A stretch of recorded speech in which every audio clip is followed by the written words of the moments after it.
Sa isang tahimik na gabi, magkatabi sa sala sina Liam at Juliana. Ang kanilang mga kamay ay magkahawak habang nakasandal si Juliana sa balikat ni Liam. Isang malaking ngiti ang namumutawi sa kanilang mga mukha. Hindi maikubli ang excitement para sa kanilang bagong kabanata bilang mga magulang. Hindi ko akalain na ganito kabilis ang panahon. Bulong ni Liam habang hinahaplos ang tiyan ni Juliana. Parang kailan lang, plano pa lang natin to. Napangiti si Juliana at tumingin kay Liam. Oo nga, tapos ngayon, malapit na siyang dumating. Sagot niya habang hinahawakan ng kamay ni Liam na nakapatong sa kanyang tiyan. Hindi na ako makapaghintay na makita siya. Alam mo ba, patuloy ni Liam. Lagi kong iniisip kung kamukha ba siya sa'yo o sa akin. Pero sa totoo lang, kahit ano pa, magiging sobrang saya natin. Napatawa si Juliana. Baka naman maging combination tayo, isang cute na mini version natin. Biro niya habang pinipilit na hindi magpaka-emosyonal. Sa kabilang bahagi ng sala, naririnig ang masayang usapan ng kanilang mga magulang mula sa kusina, kung saan masayang nagluluto ang mga ito para sa isang maliit na salo-salo. Tuwing ang usapan ay tungkol sa baby ang mababanggit, tuwang-tuwa rin ang kanilang mga magulang. Halos araw-araw, binibigyan sila ng mga payo tungkol sa pagiging magulang. Liam, Juliana! Sigaw ng ina ni Liam mula sa kusina. Magiging busy kayo kapag dumating na yung baby nyo. Pero don't worry, andito lang kami ng daddy nyo para tumulong. Oo nga, sabat naman ng ama ni Juliana. Basta, huwag kayong mahiya kung kailangan nyo ng tulong ha. Excited na kaming lahat para makita si baby. Napangiti si Liam at tumango. Salamat po pa. Alam naming malaking tulong kayo.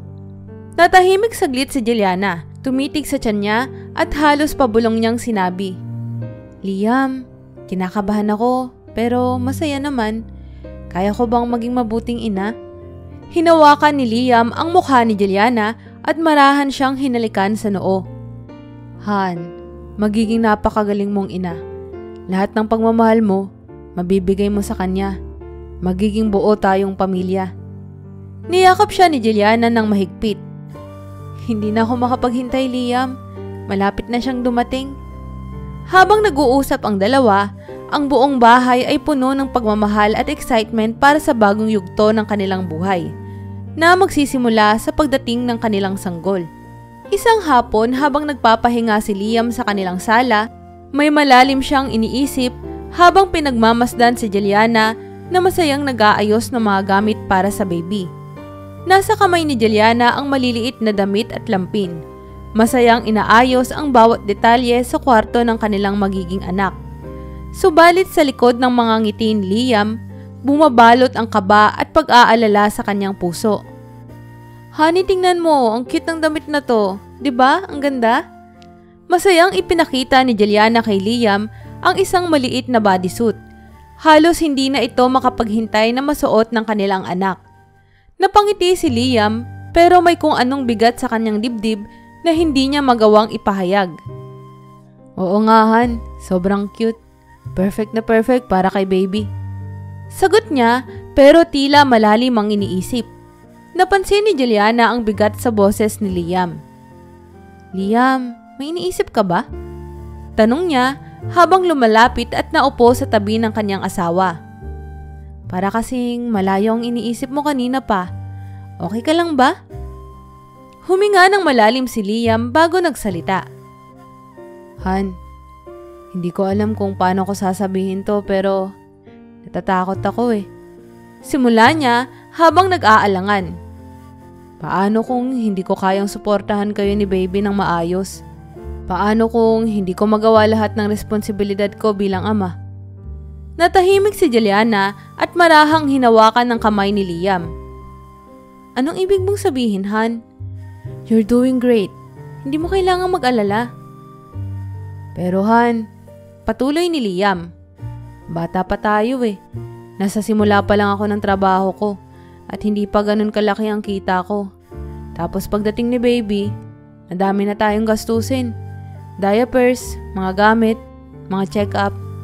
Baka hindi ko kayanin lahat. Bumigat ang boses ni Liam habang nagsasalita. Ramdam ang takot at pangamba sa kanyang tono. Niyakap siya ni Juliana ng mahigpit. Pinalambot ang kanyang tono. Han, naiintindihan ko yung nararamdaman mo. Pero hindi ka nag-iisa. Magkasama nating harapin to, ano ka ba? Ako man, natatakot din pero alam kong magiging maayos ang lahat dahil kasama kita. Bahagyang napaubo si Liam, pilit na pinapakalma ang sarili. Hindi ko kasi gustong mag-fail. Gusto kong siguraduhin na maganda ang buhay ni baby. At ikaw, na hindi kayo mahirapan. At hindi kami mahihirapan, Han. Sagot ni Juliana. Hindi tayo nagmamadali. Kung ano ang meron tayo ngayon, sapat na yun. Magiging okay tayo. Tandaan mo, hindi sa dami ng pera o material na bagay ang magiging dahilan para maging masaya tayong pamilya. Sa pagmamahalan natin at suporta sa isa't isa, yun ang mahalaga. Nagpatuloy ang pag-uusap nila hanggang sa unti-unti nang nawala ang kaba ni Liam. Salamat, Hana. Bulong ni Liam habang yakap pa rin si Juliana. Hindi ko alam kung ano ang gagawin ko kung wala ka. Natatakot ako minsan pero dahil sa'yo, nararamdaman kong kaya ko. Ngumiti si Juliana, puno ng pag-asa. Sabi ko sa'yo di ka nag-iisa. Nandito ako at nandito ang mga magulang natin na laging susuporta sa atin. Darating si baby sa tamang panahon at magiging handa tayo magkasama.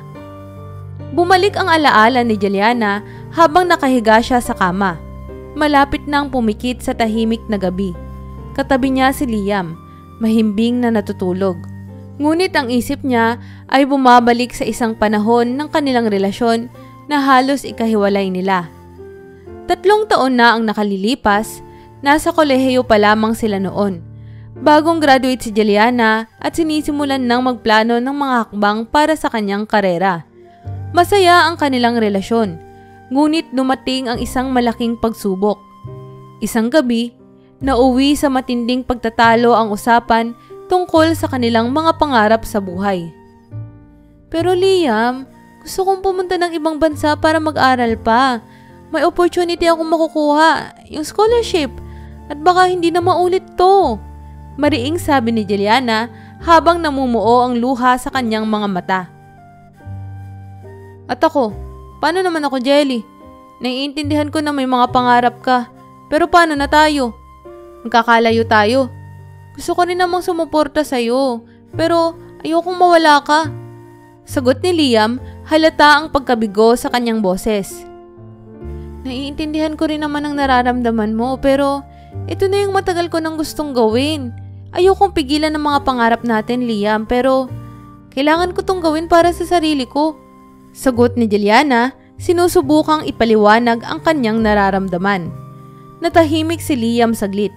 Hinahanap ang tamang salita. Kaya mo bang iwan ang lahat dito para lang sa isang pagkakataon na hindi pa sigurado?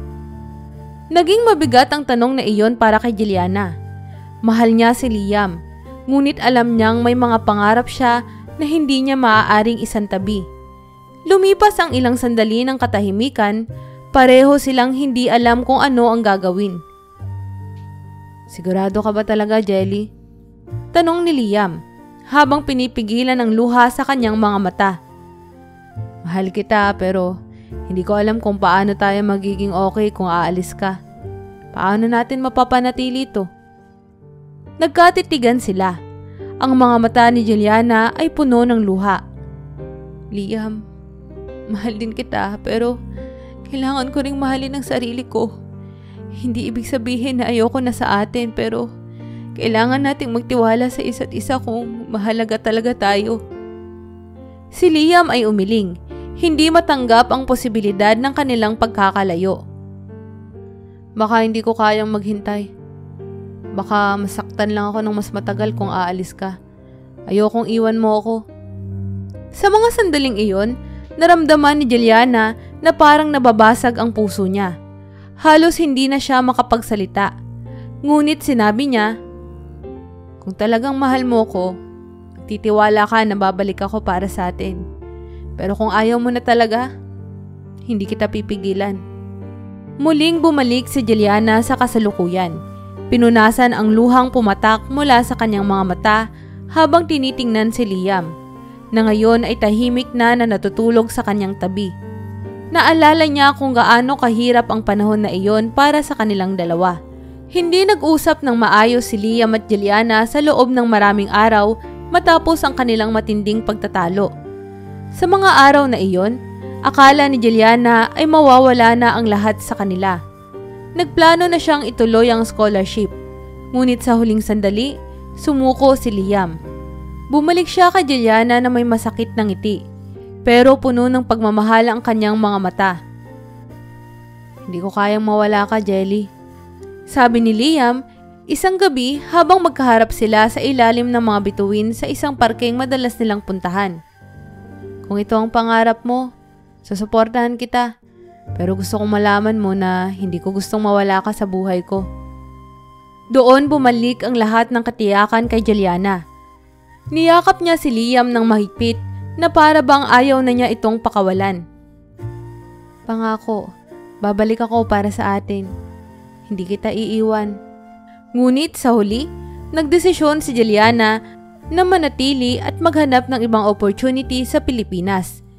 Hindi na niya itinuloy ang scholarship abroad dahil napagtanto niyang mas mahalaga para sa kanya ang buhay na kasama si Liam. Sa muling pagbabalik sa kasalukuyan, pinikit ni Juliana ang kanyang mga mata at ngumiti. Alam niyang mas marami na silang pinagdaanan ni Liam, pero bawat pagsubok ay pinalalakas lamang ang kanilang relasyon. Mahal nila ang isa't isa, at sa kanilang hinaharap na bagong kabanata bilang mga magulang, alam niyang magiging matatag sila, magkasama tulad ng dati. Sa mga sumunod na linggo, hindi maiwasang bumalik sa mga alaala ng nakaraan si Liam, lalo na noong mga panahong nagsisimula pa lang sila ni Juliana sa kanilang mga buhay pagkatapos ng kolehiyo. Bagamat nakangiti sila sa bawat araw na lumilipas ngayon, may mga sandaling tila bumabalik ang mga bigat ng mga pagsubok na kanilang hinarap noon. Matapos makapagtapos, nagdesisyon si Liam na maghanap ng trabaho upang masigurong matutustusan niya ang pangarap na buhay na pinaplano nila ni Juliana. Ngunit hindi naging madali ang lahat para sa kanya. Isang araw, pagod at halos mawalan ng pag-asa, umuwi si Liam sa kanilang maliit na inuupahang apartment. "Kamusta ang araw mo?" Masayang bati ni Juliana habang naghahanda ng simpleng hapunan. Kahit pagod na siya mula sa kanyang sariling trabaho, nakangiti pa rin siya para kay Liam. Naupo si Liam sa sofa, napabuntong hininga at hinihagis ang kanyang bag sa tabi. "Jelly, di ko alam kung hanggang kailan ko kakayanin to. Paulit-ulit akong tinatanggihan sa mga ina-applyan ko. Parang walang gustong tumanggap sa akin eh." Huminto si Juliana sa paghahanda ng hapunan at agad na lumapit kay Liam. Umupo siya sa tabi nito at hinawakan ng kanyang kamay. "Liam, huwag kang mawalan ng pag-asa. Alam kong mahirap, pero alam ko rin naman na hindi ka basta-basta susuko. Darating din yung pagkakataon para sa'yo." "Pero paano kung hindi na dumating, Jelly? Paano kung magtagal pa to? Paano na tayo? Ayokong mahirapan ka, lalo na kapag dumating na si baby." Napansin ni Juliana ang bigat ng mga salitang iyon at alam niyang seryoso si Liam. Tumitig siya sa mga mata nito at marahan niyang hinaplos ang mukha ni Liam. "Alam mo, hindi ako nag-aalala kung gaano man kahirap ang buhay. Basta ba magkasama tayo? Hindi ko kailangan ng marangyang buhay. Ang kailangan ko lang ay ikaw. Makakaraos tayo, Liam. Magtiwala ka lang." Napayuko si Liam. Pinipigilang lumuha. Ramdam ang bigat ng responsibilidad. "Ayoko kasi ng ganitong pakiramdam na parang hindi ko kayang magbigay ng sapat para sa pamilya natin." "Mahal, sapat ka na. Kahit anong trabaho pa yan. Basta, ginagawa mo lahat para sa atin. Yan ang mahalaga." Masuyo siyang hinalikan ni Juliana sa pisngi. Hindi mo kailangang magmadali, Liam. Magkakaroon din tayo ng magandang trabaho para sa'yo. Ilang buwan ang lumipas, sa kabila ng mga paghihirap at pag-aalinlangan, nakahanap si Liam ng trabaho. Hindi mataas ang sahod, pero sapat na para makatulong sa mga pang-araw-araw nilang gastusin. At kahit hindi pa ito ang pangarap niyang posisyon, pinili ni Liam na magpursigi dahil alam niyang kasama niya si Juliana sa bawat hakbang. Ngunit sa kabila ng kanilang kasiyahan, may mga pagsubok ding nagmula sa mga taong nasa paligid nila. Laging masaya si Juliana sa pakikipag-usap sa kanyang mga kaibigan. Ngunit dumating ang araw na tila lumayo ang ilan sa kanila nang malaman na si Liam ang kanyang nobyo. May mga komento silang narinig tungkol kay Liam, na tila hindi raw ito sapat para kay Juliana. Alam mo, Jelly, sabi ng isa sa kanyang malalapit na kaibigan, si Sarah, habang nagkakape sila isang hapon. Hindi pa parang mas maganda kung maghanap ka ng mas may kaya? Nakikita ko naman na mabait si Liam, pero sa tingin mo ba kaya niya talagang ibigay lahat ng pangarap mo? Nagulat si Juliana sa tanong na iyon, pero agad siyang sumagot. Hindi pera o estado ang hinahanap ko, Sarah. Ang mahalaga sa akin, mahal niya ako at mahal ko rin siya. At sa tingin ko, yun ang pinakamahalaga sa isang relasyon. Oo nga, sabat ng isa pang kaibigan. Pero hindi ba mas magiging magaan ang buhay kung nasa magandang estado kayo? Bata pa tayo maraming opportunity. Hindi mapigilan ni Juliana ang mabigat na pakiramdam matapos ang usapan nila ng kanyang mga kaibigan. Kinwestiyon niya ang sarili, pero alam niyang hindi iyon ang tunay niyang nararamdaman. Mahal niya si Liam, at alam niyang walang halaga ang mga material na bagay kung wala siya sa tabi nito. Pag-uwi niya sa kanilang apartment, nadatnan niyang naghahanda si Liam ng hapunan. Tahimik siyang naupo sa mesa. Iniisip ang mga sinabi ng kanyang mga kaibigan. "Oh Han, anong gusto mong inumin?" Tanong ni Liam, nakangiti habang naglalagay ng pagkain sa mesa. Napatingin si Juliana sa kanya at bigla ay napaiyak. "Liam, mahal kita. Sobra." Nagulat si Liam at agad na lumapit sa kanya. "Uy, anong nangyari? May problema ba?" Umiling si Juliana habang pinupunasan ang kanyang mga luha. "Wala. Gusto ko lang sabihin na mahal kita. Kahit ano pang sabihin ng iba, hindi ko ipagpapalit kahit kanino o kahit ano." Yumakap si Liam kay Juliana at marahang hinalikan ang kanyang noo. "Mahal din kita, Han. At kahit ano pang mangyari, hindi kita iiwan." Nagyakap silang dalawa sa ilalim ng mga ilaw ng kanilang maliit na kusina. Sa kabila ng mga hamon, mas lalo nilang pinatibay ang kanilang pagmamahalan. Hindi mahalaga kung ano ang sinasabi ng ibang tao o kung gaano kalaki ang kanilang kita. Para sa kanilang dalawa, ang pagiging magkasama at ang kanilang walang kapantay na pagmamahalan ang tunay na kayamanan. Isang maaliwalas na hapon, habang nagre-relax si Juliana sa kanilang sala, biglang nakaramdam siya ng matinding pananakit ng tiyan. Sa una, hindi niya ito ininda. Iniisip na baka normal lamang ito dahil malapit na siyang manganak.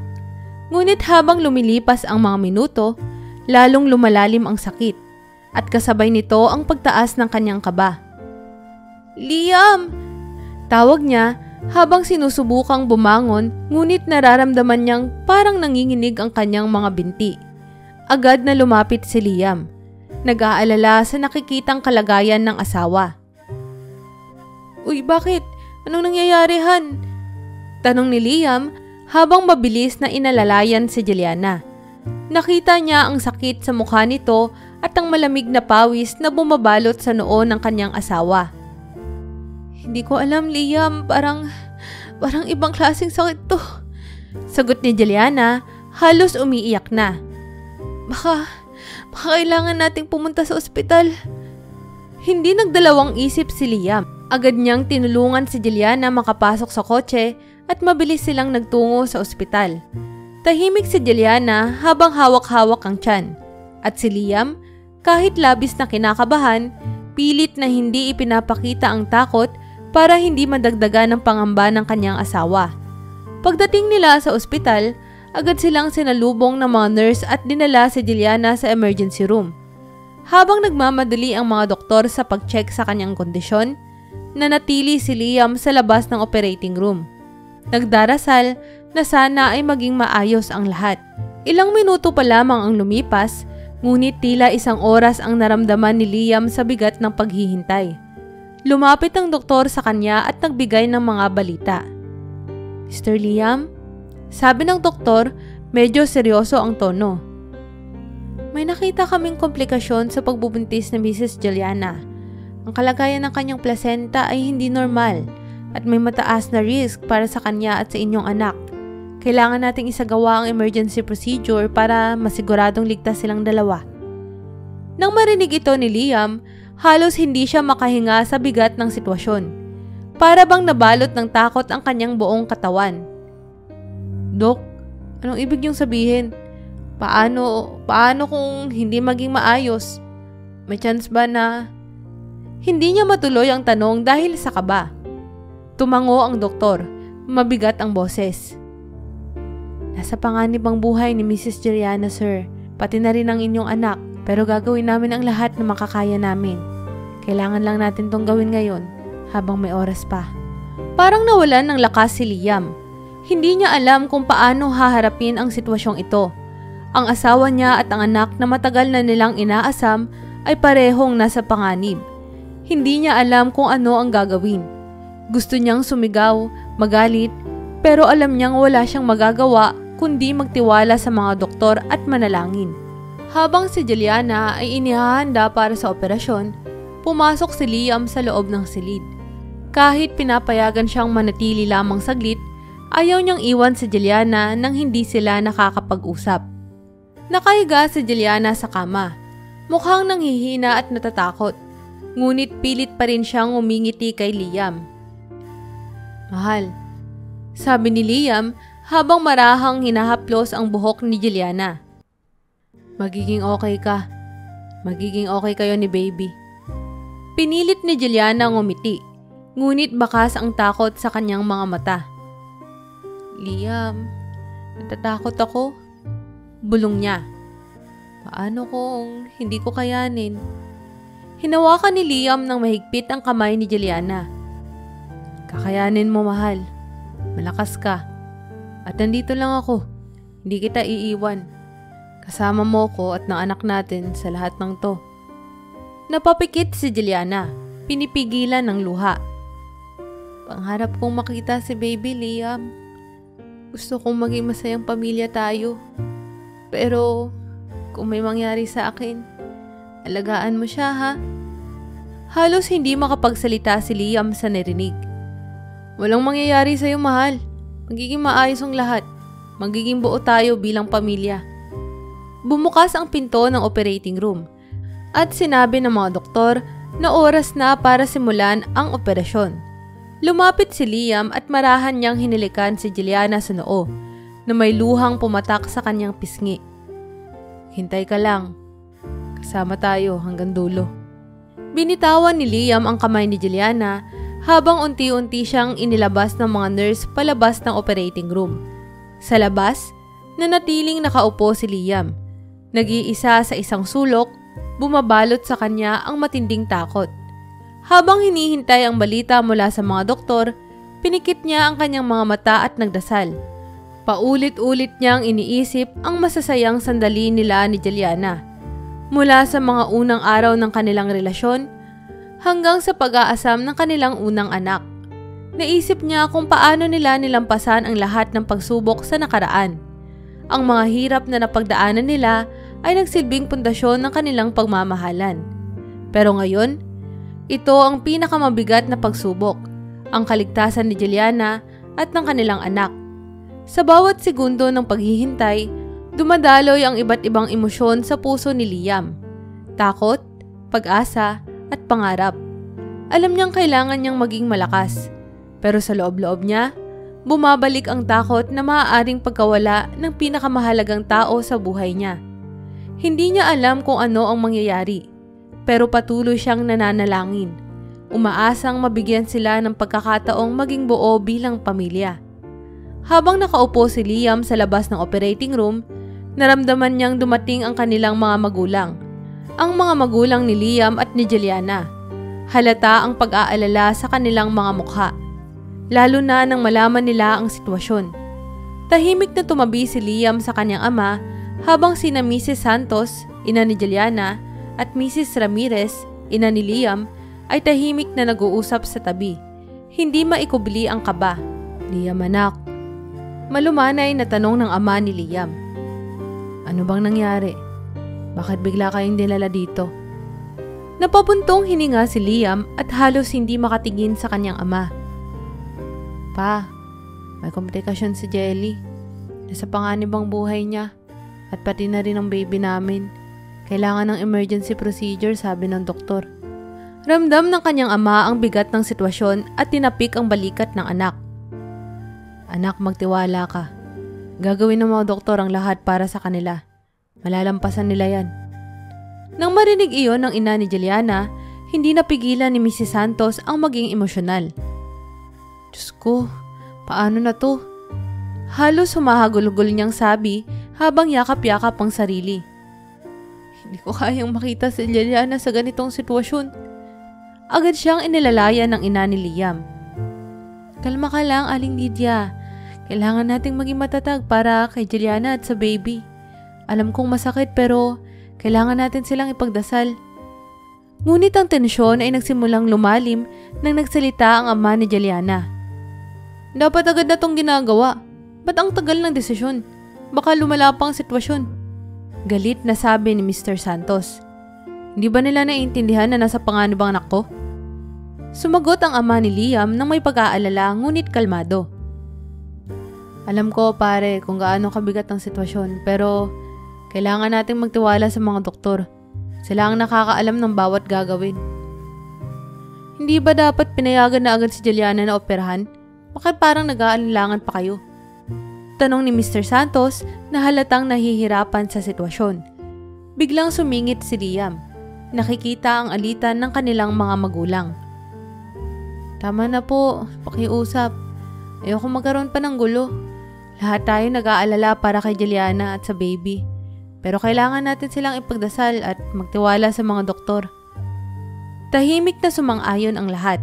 Ngunit halata ang bigat ng sitwasyon sa kanilang mga mukha. Hindi madaling maghintay, lalo na at buhay ang nakataya. Habang inaayos ng mga doktor si Juliana para sa operasyon, binigyan siya ng pagkakataong makita si Liam bago magsimula ang procedure. Marahan nilang pinagtagpo ang dalawa sa loob ng operating room para magkaroon sila ng pagkakataong mag-usap, kahit panandalian. Sa loob ng operating room, nakahiga si Juliana habang nakatingin sa mga ilaw ng ospital. Nang makita niya si Liam, lumambot ang kanyang puso. Kita sa kanyang mga mata ang kaba at takot. Pero sa kabila nito, pilit siyang umingiti para ipakita na malakas pa rin ang loob niya. "Mahal," bulong ni Juliana, halos hindi na magawang itaas ang boses dahil sa matinding pagod. "Nandito ka na." Lumapit si Liam, kinuha ang kamay ni Juliana at hinawakan ito ng mahigpit. "Oo mahal, nandito lang ako. Hindi kita iiwan." Nangilid ang luha ni Juliana habang tinitingnan si Liam. "Liam, natatakot ako. Gusto ko pa kayong makasama ni baby. Ayoko pang mawala. Pero kung sakali..." Pinigil ni Juliana ang luha, hindi na kayang tapusin ang kanyang sinabi. Agad na hinigpitan ni Liam ang hawak sa kamay ng kanyang asawa at lumapit pa ng mas malapit. "Huwag mong sabihin yan, Jelly. Hindi ka mawawala. Gagawin ng mga doktor ang lahat ng makakaya nila para sa inyo. Magiging maayos ka. Magiging maayos kayo ng baby." Ngumiti si Juliana, pilit na nagpapakalma. "Gusto ko siyang makita. Gusto kong maging masaya tayo bilang pamilya pero Liam, gusto kong malaman mo na mahal kita. Ano man ang katapusan nito, mahal na mahal kita." Halos hindi makapagsalita si Liam dahil sa bigat ng kanyang nararamdaman. Ngunit sa gitna ng emosyon, Nagawa niyang ngumiti at hinilikan si Juliana sa noo. Mahal na mahal din kita, mahal. Kaya magtiwala ka. Lalaban tayo. Magiging buo tayong pamilya. Hindi nagtagal, pinalabas si Liam ng mga doktor upang simulan ang operasyon. Sa labas ng operating room, naiwan si Liam kasama ang kanyang mga magulang at mga magulang ni Juliana. Tahimik na nagdarasal para sa kaligtasan ng pinakamamahal na lang si Juliana at ang kanilang magiging anak. Habang naghihintay, nararamdaman ni Liam ang bigat ng bawat segundo. Bawat sandaling lumilipas na wala siyang kontrol. Alam niyang ito na ang pinakamalaking pagsubok na hinarap nila ni Juliana. Ngunit kahit gaano man kahirap, determinado siyang panatilihing buo ang kanilang pamilya. Isang pamilya na matagal na nilang inaasam.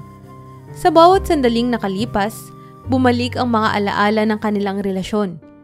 Mula sa mga unang araw ng kanilang pagmamahalan hanggang sa mga pagsubok na kanilang nalampasan. Ngayon, isang mas matinding hamon ang kanilang kinakaharap. Ngunit sa puso ni Liam, nananatiling buhay ang pag-asa at panalangin na magiging maayos ang lahat. Habang nakatitig sa pintuan ng operating room, tahimik siyang nagdasal. Umaasang marinig na ang balita tungkol sa kaligtasan ng kanyang asawa at ng kanyang anak. Matapos ang ilang oras na operasyon, lumabas ang doktor mula sa operating room na may dalang balita. Nailigtas si Juliana at ang kanilang anak. Isang malaking pasasalamat ang bumalot kay Liam at sa kanilang pamilya. Ngunit sa kabila ng kaligayahan ay may bahid na takot pa rin.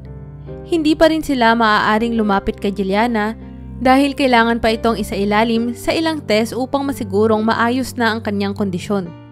Tahimik ang buong ospital habang naghihintay sila sa labas ng kwarto. Si Liam, na kanina pa abot langit ang dasal, ay naupo sa isang sulok. Pagod na siya sa emosyonal na roller coaster ng mga nakalipas na oras. Lumapit ang ina ni Juliana at humawak sa kanyang balikat. Anak, okay lang yan. Nailigtas na sila. Konting tiis pa. Mahinahong sabi ni Mrs. Santos, ngunit bakas pa rin ang pag-aalala sa kanyang mga mata. Oo nga anak, dagdag naman ng ama ni Liam. Magtitiwala tayo sa mga doktor. Nandyan lang si Juliana at si baby. Huwag kang mag-alala, malalampasan natin to. Ngunit sa loob-loob ni Liam, hindi niya mapigilan ang bigat ng kanyang damdamin. Ilang oras na ang lumipas, simula nang sabihin ng doktor na kailangan pang hintayin ang resulta ng mga test.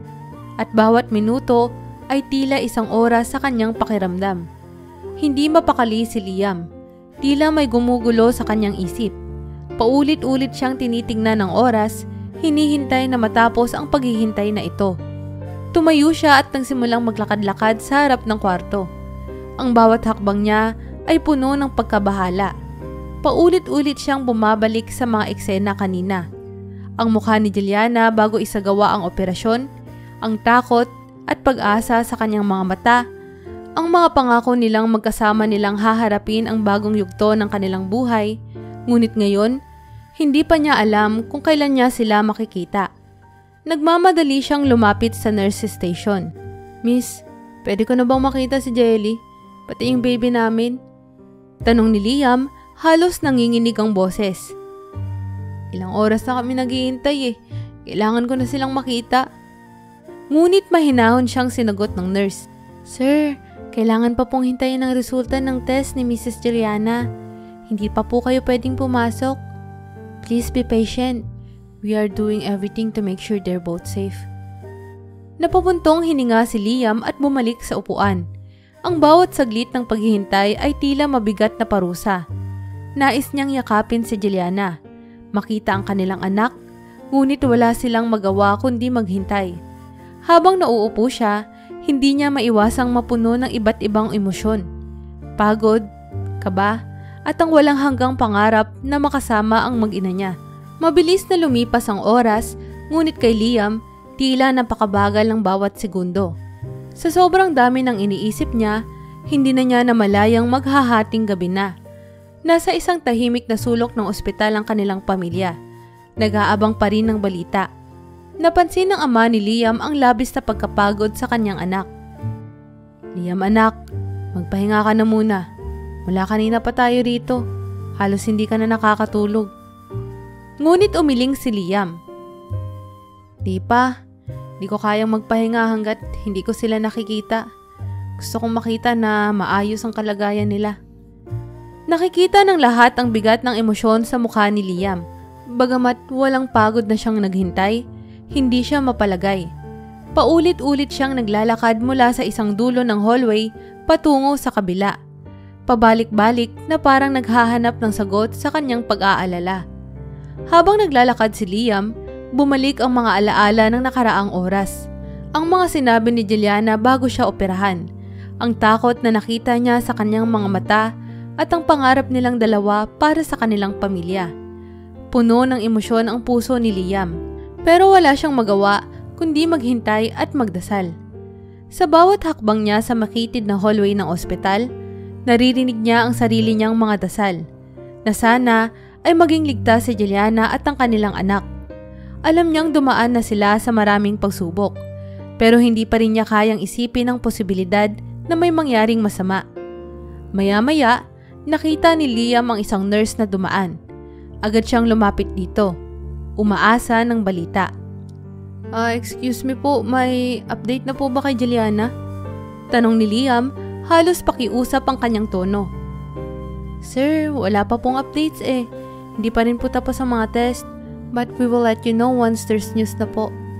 Mahinahon na sagot ng nurse. Napapuntong hininga si Liam. Bumalik sa kanyang upuan at muling naupo. Ngunit sa kanyang isipan, walang tigil ang pag-aalala. Ang bawat minuto ay tila mabagal na gumugulong. At ang paghihintay ay nagiging mas mabigat. Habang patuloy silang naghihintay, tahimik na nagdasal si Liam. Alam niyang wala na siyang magagawa kundi ang magtiwala sa mga doktor at magdasal na sana ay matapos na ang kanilang paghihintay. Makikita na niya si Juliana at ang kanilang anak, ligtas, malusog at masaya. Sa loob ng operating room, habang pinapalikiran ng mga doktor at nurse ang walang malay na si Juliana, tahimik na gumagalaw ang bagong silang na sanggol sa tabi niya. Isang tila normal na eksena sa umpisa. Isang inang hindi pa muling nagigising mula sa operasyon at ang kanyang anak na kalalabas lamang sa mundo. Ngunit isang kakaibang bagay ang nangyari na ikinagulat ng lahat. Habang binabantayan ng isa sa mga doktor ang kalagayan ng sanggol, napansin nilang biglang bumalot ang maliliit na kamay nito sa kanilang damit. Hindi lang basta nakakapit ang sanggol. Mahigpit na mahigpit ang kapit nito, na para bang may ibinubulong na hindi nila maintindihan. Dok, tingnan niyo to oh. Sabay tawag ng isang nurse na hindi makapaniwala sa nakikita. Ang lakas ng pagkakakapit ng sanggol. Lumapit ang pediatrician na naroon. Sinuri ang kamay ng bata at tila nabigla rin. Hindi normal to. Bihira sa bagong panganak na ganito kalakas agad ang grip, lalo na sa unang ilang oras. Sabi niya, habang pilit na sinusuri kung ano ang maaaring dahilan. Sinubukan niyang marahang alisin ang kamay ng bata mula sa kanyang damit, ngunit hindi ito bumibitaw. Sa halip, tila mas humihigpit pa ang hawak. Agad na naging alerto ang mga doktor. Baka may issue sa motor function ng sanggol, sabi ng isa sa kanila, habang mabilis na inaabot ang mga kagamitan para magsagawa ng masusing pagsusuri. Habang sinusubukan nilang alisin ang pagkakakapit ng bata, walang makapagsalita. Ramdam nila ang kakaibang tensyon sa kwarto. Hindi maipaliwanag ang damdamin. Hindi rin makapaniwala ang mga nurse sa nangyayari. Ang karaniwang mga sanggol ay marupok pa sa mga unang oras pagkatapos ng kapanganakan. Ngunit ang batang ito, tila may kung anong lakas na humahawak sa doktor. Dok, anong nangyayari? Tahimik na tanong ng isang nurse na halatang kinakabahan. Nagtataka ang lahat. May posibilidad bang may neurological issue ang bata? O baka naman ito'y simpleng pagkakataon lamang? Nagsimula ng magsagawa ng pagsusuri ang pediatrician. Sinusuri ang vital signs ng sanggol. Pero lahat ng readings ay normal. Ang tibok ng puso ng bata, ang kanyang paghinga, at maging ang mga reflexes niya ay naaayon sa mga inaasahan. Ngunit ang kapit, ang tila napakalakas na pagkakahawak ay hindi maipaliwanag ng simpleng medikal na kaalaman. Sa bawat sandali, ramdam ng mga doktor at nurse ang tensyon at ang tahimik na pag-aalala.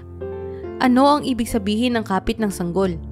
Mayroon ba itong simbolismo na hindi nila maintindihan? O simpleng biological reaction lamang ito? Siguro kailangan nating pagpatuloy ang masusing pagsusuri mamaya. Sabi ng doktor na nagpa siyang sundin ang mga tamang protocols sa ganitong sitwasyon. Pero para sa ngayon, kailangan nating obserbahan ng mabuti ang sanggol at si Mrs. Juliana. Hindi pa tayo tapos sa operasyon. Habang ipinagpapatuloy nila ang kanilang trabaho, naiwan ang tanong sa isipan ng lahat. Bakit ganito kalakas ang pagkakakapit ng sanggol? At ano ang koneksyon nito kay Juliana? Nagsisimulang bumuo ng iba't ibang tsorya ang mga doktor. Baka ito'y simpleng reflex o maaaring may mas malalim na kahulugan ang bawat pagkakakapit ng munting bata. Habang patuloy ang mga doktor sa pag-oobserba sa kalagayan ni Juliana at ng kanyang anak, isang hindi inaasahang emosyon ang bumalot sa isa sa mga doktor, si Dr. Guzman, isang veteranong pediatrician. Matagal na siyang nagtatrabaho sa ospital at sanay na sa ganitong mga sitwasyon. Pero ngayong gabi, may kakaibang damdaming bumalik sa kanya nang makita niya ang mahigpit na pagkakakapit ng sanggol sa kanyang damit. Napabuntong hininga si Dr. Guzman habang pinagmamasdan ng sanggol. Tila may bumalik na alaala mula sa kanyang nakaraan. Isang alaala ng isang malapit na tao na kanyang nawala ilang taon na ang nakalipas. Habang nagtatagal ang pagkakakapit ng sanggol sa kanya, hindi maiwasang maging emosyonal si Dr. Guzman. Tahimik siyang tumingin sa kanyang mga kasamahan. Hindi ko may paliwanag, pero parang may gusto siyang sabihin. Bulong niya sa sarili, habang marahang hinahaplos ang kamay ng sanggol na nakakapit pa rin ng mahigpit sa kanyang damit. Napansin ng isang nurse ang pagbabago sa ekspresyon ni Dr. Guzman. Dok, okay lang po ba kayo? Tanong nito, napansin ang malalim na pag-iisip ng doktor. Tumango si Dr. Guzman. Ngunit halatang naguguluhan siya. Oo, ayos lang ako. Pero hindi ko maiwasang maalala ang isang bagay mula sa nakaraan ko.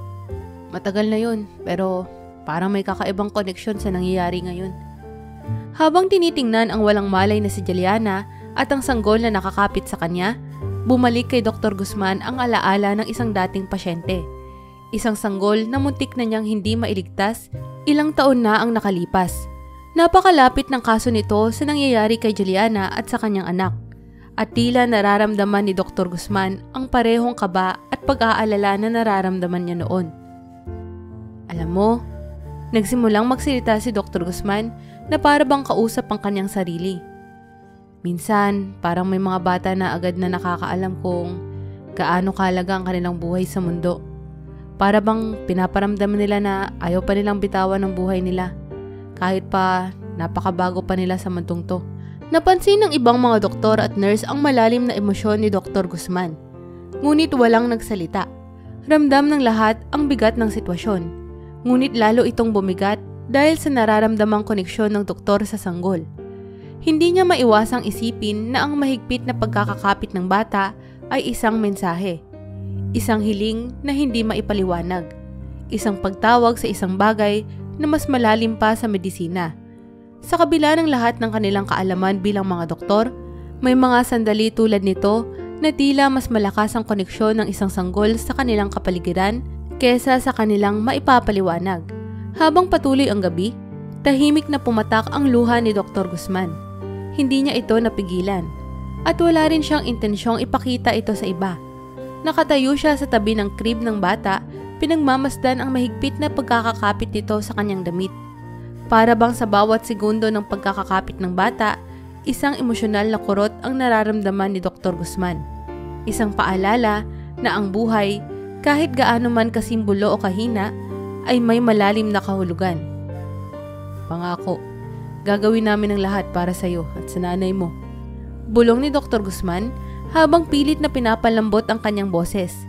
Alam niyang hindi siya karaniwang nagiging emosyonal sa mga ganitong sitwasyon. Pero ngayong gabi, parang may bumabalik na bahagi ng kanyang sarili na matagal nang nakalimutan. Ang kapit ng sanggol ay parang isang simbolo ng pagpupunyagi. Isang hudyat na gusto niyang manatili. Na kahit gaano man kahirap ang kanyang simula, ay lalaban siya. At sa bawat segundo ng kanyang pagkapit, mas lumalalim ang emosyon na nararamdaman ni Dr. Guzman at ng lahat ng nasa operating room.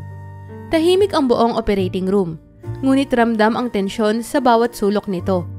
Habang patuloy ang mga doktor at nurse sa pagmamasid sa kalagayan ni Juliana at ng kanyang anak, biglang napansin ni Dr. Guzman ang isang bagay na kakaiba.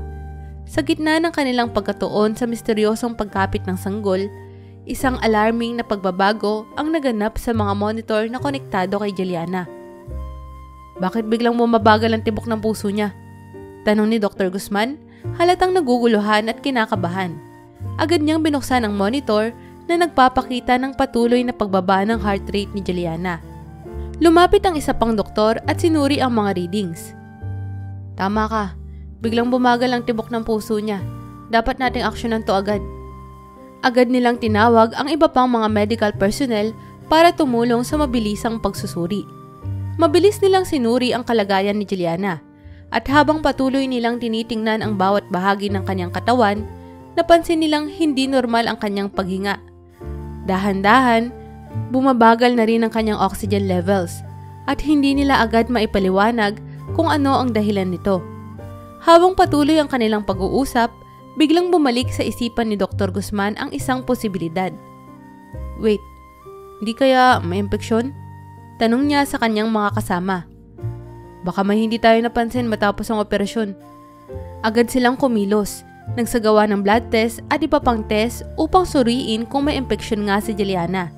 Hindi nila kayang ipagsapalaran ng oras dahil mabilis na bumabagsak ang kalagayan ng kanyang katawan. Ang bawat segundo ay parang isang oras para kay Dr. Guzman at sa iba pang mga doktor sa operating room. Habang abala sila sa mga pagsusuri, mabilis na bumalik ang resulta ng mga test. Positibo si Juliana sa isang uri ng impeksyon na hindi nila nakita agad. Agad itong nagdulot ng septicemia na naging sanhi ng pagbaba ng kanyang blood pressure at paghina ng tibok ng kanyang puso.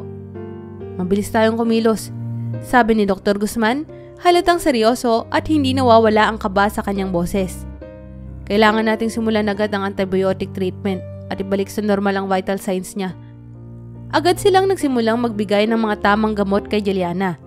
Mabilis nilang isinagawa ang tamang protocol para labanan ang impeksyon bago pa ito tuluyang maging delikado sa kanyang buhay. Habang mabilis ang kilos ng mga doktor, tahimik namang umaasa si Dr. Guzman na hindi pa huli ang lahat. Anong klase impeksyon to? Paanong hindi natin nakita to agad? Tanong ng isa sa mga doktor na tumutulong sa treatment. Pwedeng nakatago to nung unang scan. Sagot ni Dr. Guzman, patuloy na sinusuri ang katawan ni Juliana. Pero ngayon, wala tayong oras para magtanong pa.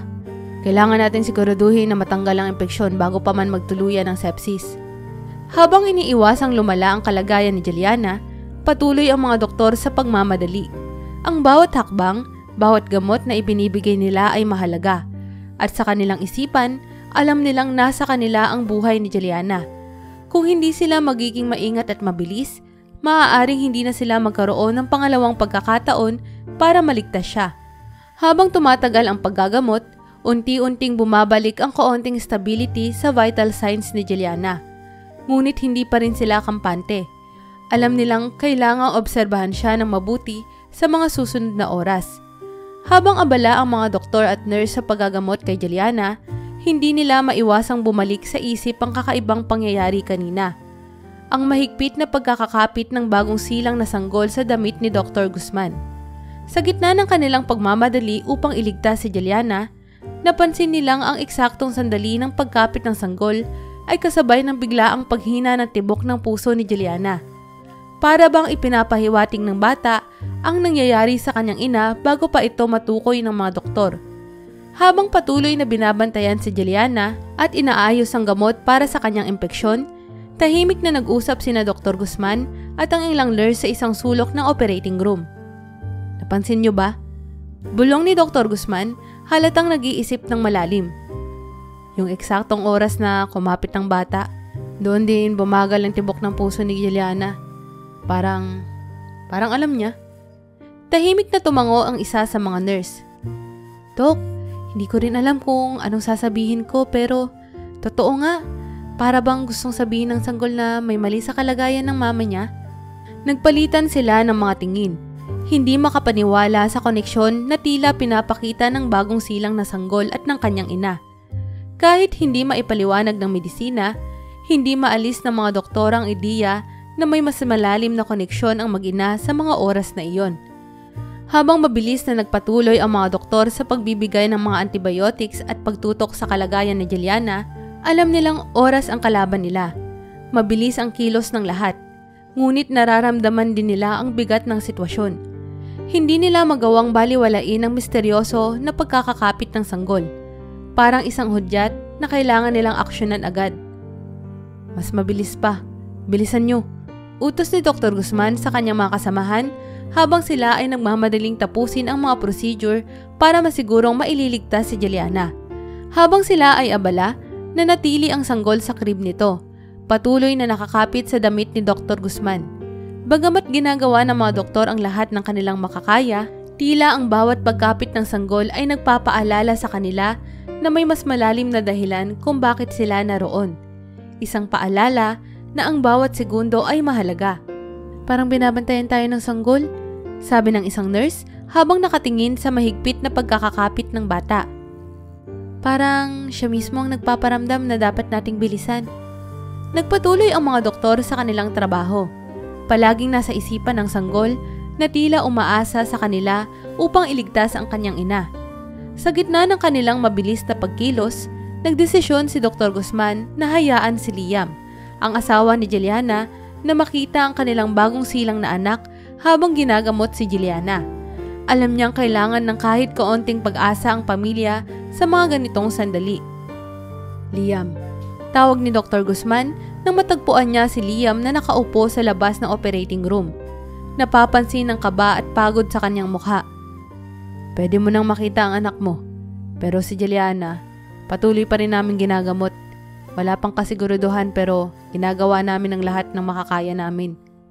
Nagising si Liam mula sa kanyang pagkakaalanganin at agad na tumayo. Halos nanginginig pa habang nagmamadali siyang sumunod kay Dr. Guzman papunta sa nursery. Pagdating nila roon, mula sa malinis na salamin, nasilayan ni Liam ang kanilang anak. Isang maliit, ngunit malakas na batang may makapal na buhok. Ang maliit nitong kamay ay patuloy pa ring nakakapit sa damit ng doktor. Halos mapaiyak si Liam sa nakita. Ang kanilang anak, bagamat maliit at marupok pa, ay tila puno ng buhay. Hindi niya maiwasang madama ang matinding pagmamahal at pangarap na sana ay makasama niya si Juliana sa sandaling ito. Pero alam niyang kailangang maghintay. Ang lakas ng kapit ng anak mo, sabi ni Dr. Guzman, bahagyang ngumingiti. Tila nga, Dok. Parang siya ang nagsasabi sa inyo na tulungan ng mama niya. Habang patuloy na pinagmamasdan ni Liam ang sanggol, naramdaman niyang nagbalik ang kanyang pag-asa. Sa kabila ng lahat ng pagsubok, may liwanag pa rin. Ang kanilang anak ay narito, malakas at buo, at naniniwala siyang may laban din si Juliana. Samantala, patuloy ang mga doktor sa kanilang mabilis na aksyon upang labanan ang epeksyon ni Juliana. Habang tumatagal, unti-unti nang bumabalik ang kanyang vital signs sa normal, ngunit alam nilang hindi pa tapos ang laban. Kailangang maubos ang impeksyon bago pa ito lumala ulit. Magiging maayos siya, sabi ni Dr. Guzman habang nakatitig sa monitor. Ang batang ito, parang binigyan tayo ng hudyat na huwag sumuko. Kailangan nating maniwala na kayang lumaban ni Juliana. Habang lumilipas ang oras, nakaramdam ng kaunting kaginhawaan ang mga doktor at nurse.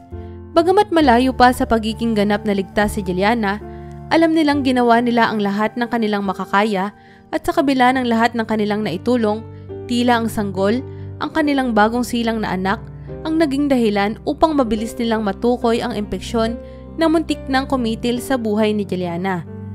Habang nagpapahinga ang team, napansin ni Dr. Guzman na unti-unting bumitaw na ang sanggol mula sa pagkakakapit sa kanyang damit.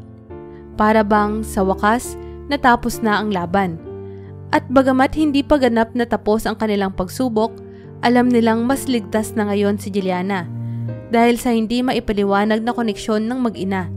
Isang koneksyon na nagligtas ng buhay. Ilang araw matapos ang kritikal na operasyon ni Juliana, sa wakas, Nilapitan na ni Dr. Santos si Liam at ang kanilang pamilya upang ipaliwanag ang buong pangyayari. Tahimik na nakaupo si Liam sa waiting area kasama ang kanyang mga magulang. Kinakabahan, ngunit umaasang magiging maayos ang lahat. Sa kanyang isip, hindi pa rin niya lubos na maintindihan ang lahat ng nangyari. Pero alam niyang malapit na siyang makaalam ng buong katotohanan. Lumapit si Dr. Santos, dala ang mga medical records ni Juliana at bumuntong hininga bago magsimula. Liam, gusto ko munang sabihin sa'yo na si Juliana ay nasa stable na kondisyon ngayon. Nakita namin ang impeksyon na hindi namin napansin agad at nagawa naming magbigay ng tamang gamot bago pa lumala ang kanyang kalagayan. Malumanay na paliwanag ni Dr. Santos. Huminga ng malalim si Liam. Napawi ang kaunting kaba, ngunit naroon pa rin ang takot. Salamat po, Dok. Pero anong nangyari talaga? Paano nagkaroon ng ganitong komplikasyon? Tahimik na tumingin si Dr. Santos kay Liam bago ipagpatuloy ang kanyang paliwanag. Liam, medyo bihira ang ganitong sitwasyon. Ma-impeksyon si Juliana na hindi namin nakita kaagad. Isang uri ng sepsis na mabilis kumalat matapos ang operasyon. Napakahirap nitong matukoy noong una dahil hindi agad ito nagpakita ng sintomas hanggang sa biglaang bumagal ang tibok ng puso niya. Agad na napatingin si Liam kay Dr. Santos. Ramdam ang kabigatan ng sitwasyon. Pero bakit mo po sinabing parang may kakaiba? Anong kinalaman ng anak namin dito? Tumingin ng malalim si Dr. Santos sa bata na tahimik na natutulog sa crib malapit sa kanila. Liam, hindi ko rin alam kung paano ipapaliwanag sa iyo to pero noong oras na biglang bumagal ang tibok ng puso ni Juliana, ang inyong anak, siya ay nakakapit sa damit ko ng mahigpit na mahigpit. Hindi namin to mabitawan at sa hindi may paliwanag na dahilan, tila pinapahiwatig niya na may mali sa kalagayan ng kanyang ina. Halos hindi makapagsalita si Liam. Nakatingin siya sa kanyang anak na ngayon ay tahimik na nakahiga sa crib, malayo sa imahe ng isang sanggol na tila ipinaglalaban ang buhay ng kanyang ina. Anong ibig mong sabihin, Dok? Gusto mong sabihin na parang alam ng anak namin na may nangyari kay Juliana? Tumango si Dr. Santos. Hindi lubos maipaliwanag ang sarili, pero alam niyang may hindi pangkaraniwang naganap. Ganun na nga, Liam. Hindi ito isang karaniwang reflex. Para bang may mas malalim na koneksyon sa pagitan ng iyong anak at ng asawa. Sa oras na yon, habang kumakapit siya sa damit ko, natuklasan namin ang impeksyon at nagsimula agad na magpagamot. Parang isang hudyat mula sa kanya.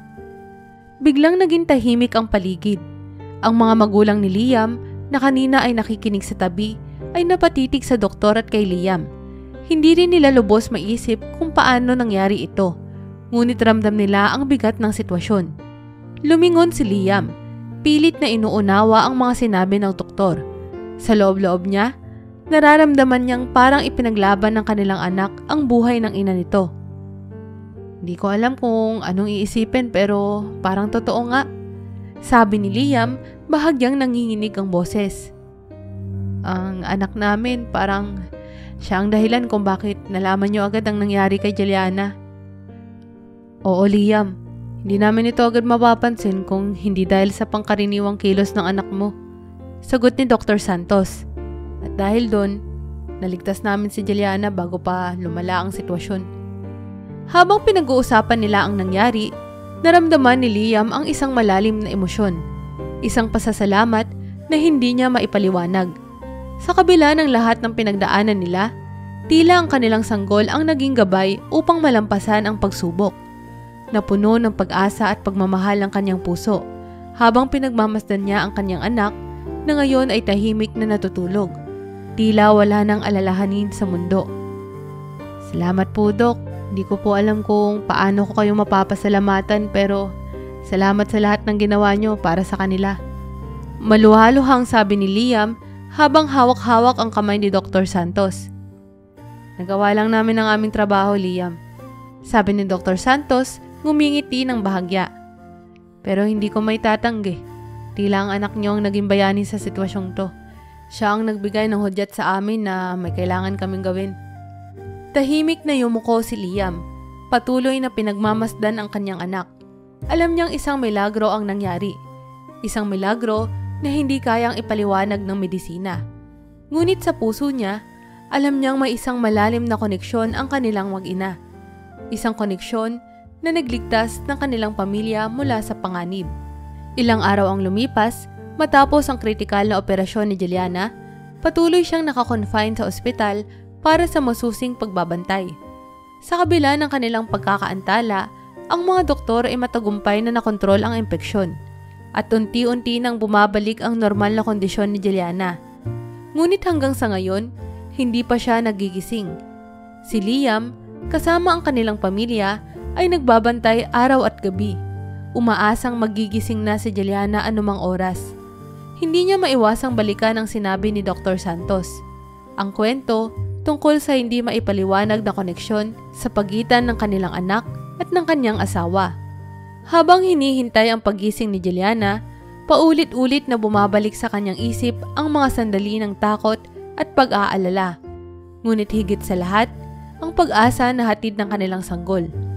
Isang umaga, habang tahimik na nakaupo si Liam sa tabi ng kama ni Juliana, biglang naramdaman niyang may kaunting galaw mula sa kanyang asawa. Agad siyang tumayo, humakbang palapit at hinawakan ang kamay ni Juliana. "Mahal?" Marahang bulong ni Liam, habang nararamdaman niya ang kabog ng kanyang dibdib. Halos hindi siya makahinga sa pag-asa na sana'y magising na ang kanyang asawa. Mabagal na dumilat ang mga mata ni Juliana. Tila nagtataka at naninibago sa paligid niya. Mahina pa siya, ngunit unti-unti niyang naisip kung nasaan siya. Puno ng kalituhan ng kanyang mukha hanggang sa mapatingin siya kay Liam. "Liam?" Mahinang tanong ni Juliana na para bang tinatanong ang sarili kung ito nga ba ay panaginip lamang. "Oo mahal, andito ako." Sagot ni Liam na halos humahagulgol sa tuwa at ginhawa. "Dito ako at ligtas ka na." Tumingin si Juliana sa paligid at dahan-dahang bumalik ang kanyang alaala.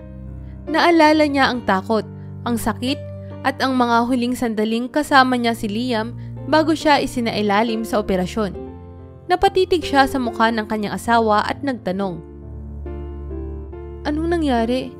Si baby, nasaan ang baby natin?" Agad nang umiti si Liam at inilapit si Juliana sa kanilang crib, kung saan tahimik na natutulog ang kanilang anak. "Narito siya, mahal. Ligtas siya. Malakas. Siya ang nagligtas sa'yo." Napuno ng luha ang mga mata ni Juliana habang pinagmamasdan ang kanilang anak. Hindi niya lubos maisip kung paano nangyari ang lahat. Pero naramdaman niyang may isang bagay na mas malalim kaysa sa kanila lamang ang kumilos para mailigtas ang kanilang pamilya. "Siya ba talaga ang nagligtas sa akin?" Tanong ni Juliana, halos hindi makapaniwala. Niyakap ni Liam ang kanyang asawa. Pinalalakas ang loob nito habang ipinapaliwanag ang lahat ng nangyari. "Sabi ng mga doktor, mahal, parang siya ang nagbigay ng babala sa kanila. Noong biglang humina ang tibok ng puso mo, mahigpit siyang kumapit kay Dr. Santos. Hindi nila maipaliwanag kung paano pero sa pagkapit ng anak natin, natuklasan nila ang impeksyon na muntik nang magdulot ng malala pa." Natahimik si Juliana. Pinagmamasdan ang kanilang anak na tahimik na natutulog sa crib. Hindi siya makapagsalita pero nararamdaman niyang may isang malalim na koneksyon ang naganap. Hindi niya lubos maisip na ang maliit na sanggol na kanilang inaasam ang siyang naging dahilan ng kanyang pagising. "Liam, mahal ko. Parang isang milagro to. Parang ipinaglaban niya ako." Hindi mapigilan ni Juliana ang pagtulo ng kanyang mga luha. Damang-dama ang matinding emosyon. "Oo, mahal. Siya ang bayani natin. Hindi ko alam kung paano nangyari pero alam kong dahil sa kanya, nandito ka pa. Ligtas na tayo. Magiging buo na tayo." Sagot ni Liam, puno ng pasasalamat. Habang niyayakap ni Juliana si Liam, ramdam nila ang init at pagmamahal na bumalot sa kanila, lalo na sa kanilang anak. Sa kabila ng lahat ng hirap at pagsubok, narito sila ngayon, buo at ligtas. Salamat sa hindi maipaliwanag na koneksyon ng mag-ina. Habang tahimik silang nagpapahinga sa tabi ng crib ng kanilang anak, Napuno ang kwarto ng pagmamahalan at pasasalamat. Naroon ang kanilang maliit na bayani, ang sanggol na hindi lamang nagdala ng buhay, kundi nagligtas ng buhay at nagpapatuloy sa kanilang paglalakbay bilang isang buong pamilya. Nagpatuloy ang ilang araw na paggaling ni Juliana at sa bawat araw na lumipas, lalong lumalim ang kanilang pasasalamat at pagmamahal sa kanilang anak. Alam nilang isa itong himala, isang hindi maipaliwanag na regalo na dumating sa kanila sa oras na pinakamalaking pagsubok ng kanilang buhay. Ilang araw makalipas ang paggising ni Juliana, habang patuloy ang kanyang paggaling, unti-unti ring bumabalik ang sigla ng kanilang pamilya. Araw-araw, binibisita ni Liam at ng kanilang mga magulang si Juliana at ang kanilang anak. Patuloy ang mga doktor sa pagsubaybay sa kanyang kalusugan. At ngayon, mas ligtas na ang kanyang kalagayan. Ngunit ang kwento ng kanilang anak na tila naging bayani ng pamilya ay mabilis na kumalat sa ospital at hindi nagtagal, nakarating na rin sa labas. Isang umaga, habang tahimik na nagpapahinga si Juliana sa kanyang kama, biglang may mga media crew na dumating sa ospital. Hindi na rin nakapagtataka dahil ang kwento ng kanilang sanggol ay naging usap-usapan sa loob ng ospital. Ang mga nurse, doktor at maging ang ibang pasyente ay naantig sa hindi pangkaraniwang pangyayari, kung paanong tila iniligtas ng kanilang bagong silang na anak si Juliana mula sa kapahamakan. Mr. Liam, Mrs. Juliana, may mga reporters po sa labas na gustong magtanong tungkol sa anak nyo, sabi ng isang nurse habang tahimik na naglalakad patungo sa kanila. Sila po ay narinig ang kwento tungkol sa ginawa ng sanggol nyo at gusto raw malaman kung pwede kayong magbigay ng pahayag. Napatingin si Liam kay Juliana. Halatang naguguluhan ngunit nakangiti. Alam nilang hindi na maiiwasan ang atensyon ng publiko dahil sa hindi maipaliwanag na koneksyon ng kanilang anak sa paggaling ni Juliana. Ngayon, tila gusto ng buong bansa na malaman ang kwento ng kanilang maliit na bayani. Tumayo si Liam at tumango sa nurse. Sige po, pero kailangan muna naming mag-usap ni Juliana tungkol dito. Sagot niya na naglalaman ng kaunting kaba ngunit puno rin ng tuwa. Nang sila ay mag-usap, nagpa siya ang mag-asawa na ipakita ang kanilang pasasalamat at ibahagi ang hindi pangkaraniwang kwento ng kanilang anak. Pagdating ng reporters, lumapit sila sa kama ni Juliana, kung saan payapang natutulog ang sanggol sa crib katabi niya. Nakahawak ang isang kamay ni Juliana sa crib, parang pinoprotektahan at pinagmamasdan ang kanilang anak. Isa sa mga reporters ang nagtanong, Mr. Liam, Mrs. Juliana, maaaring ikwento niyo sa amin kung ano ang nangyari noong isinilang ang inyong anak? Balita namin tila nagligtas siya ng buhay ng kanyang ina.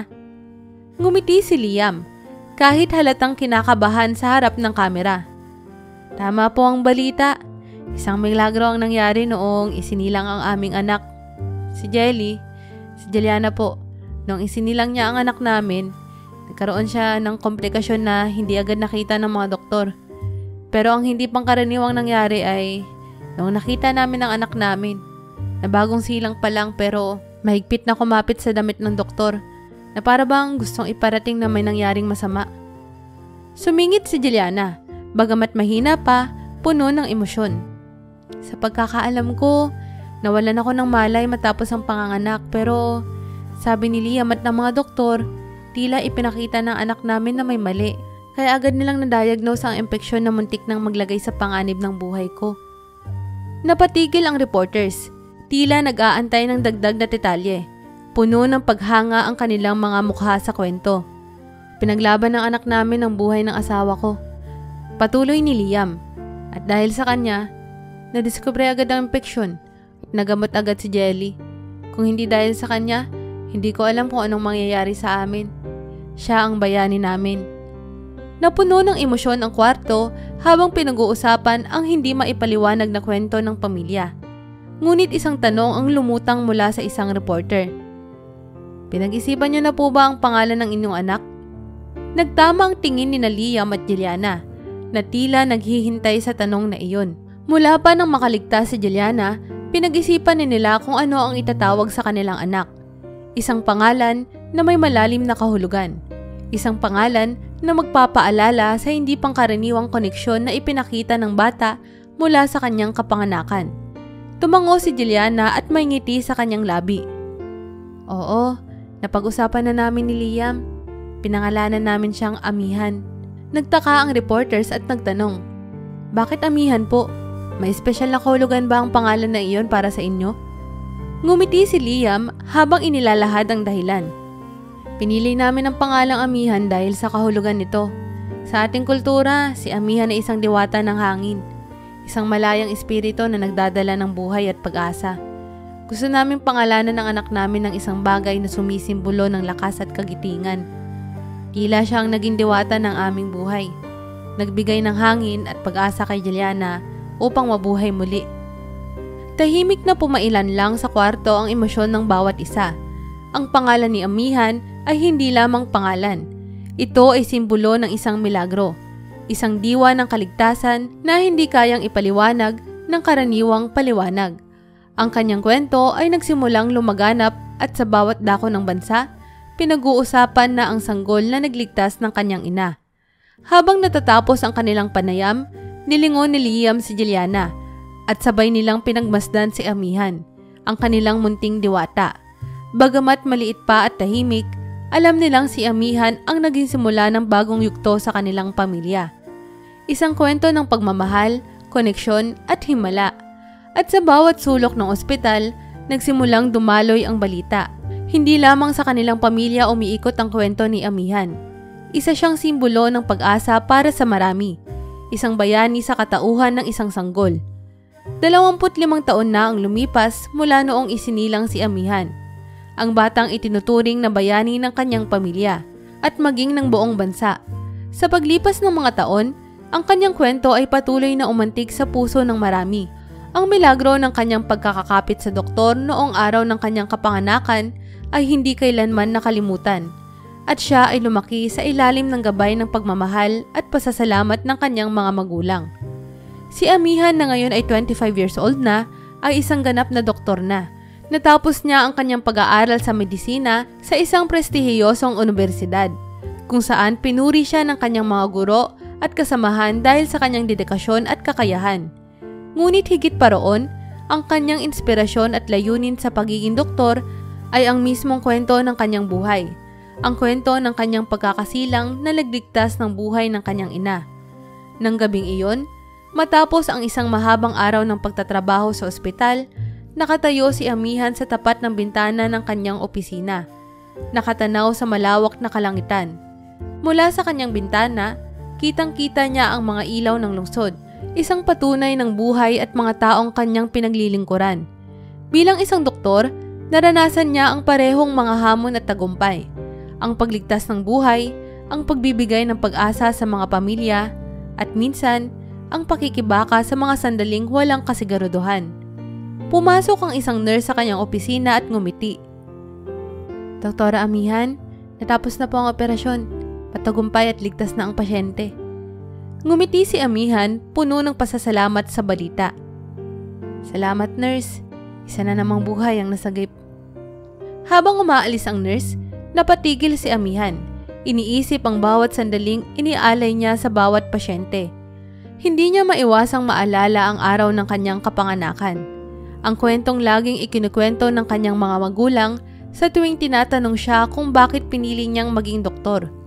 Matapos ang matagumpay na operasyon, dumiretso si Amihan sa tahanan ng kanyang mga magulang. Naghihintay na ang kanyang ina, si Juliana, at ang kanyang ama, si Liam, sa kanilang sala.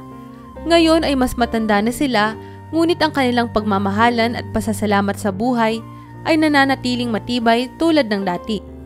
Nang makita siya ng kanyang ina, agad itong ngumiti. "Kamusta ang araw mo, anak?" tanong ni Juliana habang yumayakap kay Amihan. "Matagumpay ang operasyon, ma. Isa na namang buhay ang nailigtas." Sagot ni Amihan, nakangiti habang yakap ang ina. Napuno ng pagmamalaki ang mukha ni Liam habang pinagmamasdan ang kanyang anak. "Di ko maiwasang bumalik sa araw na ipinanganak ka, Amihan. Ikaw ang nagligtas ng buhay ng mama mo noon. At ngayon, ikaw na ang nagliligtas sa buhay ng iba." Napangiti si Amihan at lumapit sa kanyang ama. Niyakap ito ng mahigpit. "Lagi kong naaalala ang kwento ng kapanganakan ko pa. Dahil doon, alam ko ang trabahong ito ay hindi lamang tungkulin. Ito ang layunin ko sa buhay, ang magbigay ng buhay at pag-asa sa iba, tulad ng ginawa ko para kay Mama. Lumipas ang gabi sa masayang kwentuhan ng pamilya.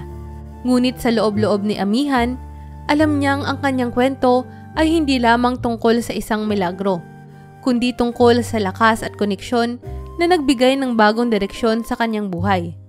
Bilang isang doktor, dala niya ang kwentong iyon sa bawat pasyente at sa bawat buhay na kanyang inililigtas.